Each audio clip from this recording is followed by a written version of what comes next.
Hello everyone, Willith here. Today we'll be talking about the dragon's breath ability, and making it more believable, at least in my opinion. So with that out of the way, let's begin.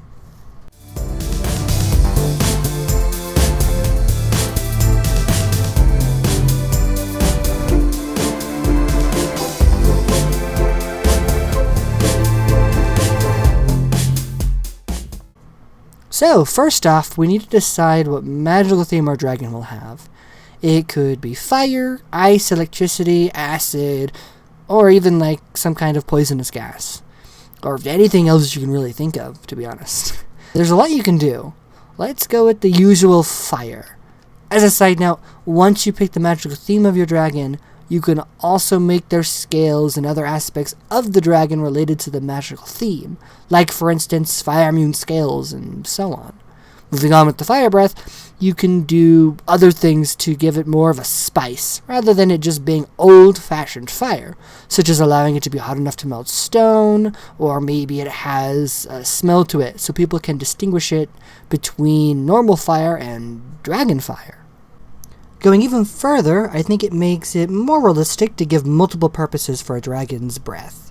Yes, they're good for combat and defense, and most people will incorporate them into the nesting process, but you can use them for so much more. Sticking with fire, with it being able to melt stone, maybe they can use that to help them mark their territories, or use it to help make their layers. With the same thing I used earlier, you can also apply that for territory marking. They can also incorporate it into the courtship ritual. Moving away from fire for a second, I love the idea of a gas-breathing dragon. It could use its gas to disorient its prey, making them sleepy, and then finishing them off. Moving back to fire, depending on the heat, it may not want to kill its prey using its breath. So when hunting, maybe it encircles its prey with molten rock, and then killing them and snatching them away. Although depending on how big it is, it may just snatch them away anyway. Now that we've established its magic, let's adjust its mouth. See, I think their mouths should be adapted to their magic. For instance, dragons that have a fire breath can have plate-like scales within the roofs of their mouths, so as to absorb the heat.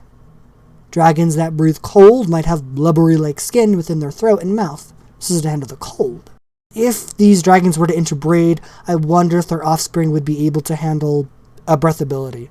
Because, if they inherit the ice dragon mouth structure and fire dragon breath, they're just going to demolish their throat. I don't think they could actually handle a breath weapon at that point. There are more ways to construct how a dragon might handle its breath ability. These are just some fun examples. Finally, let's talk about what fuels their breath. Now, up to this point, I've mostly been talking about some pseudoscience to make the dragons feel more believable. But you can use magic.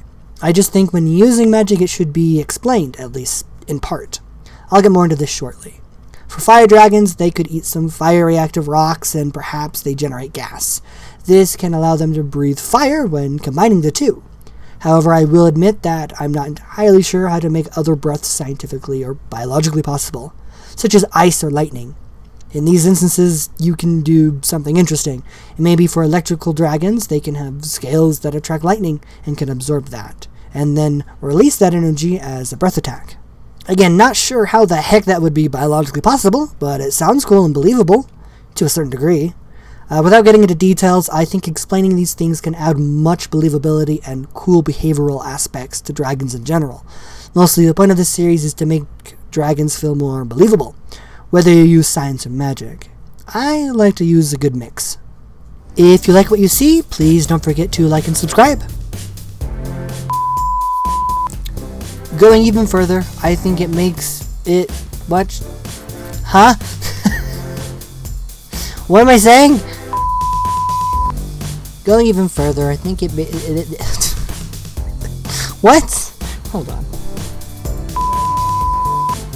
Anyway, now that we've established its magic, let's adjust its mouth. Just adjust its mouth.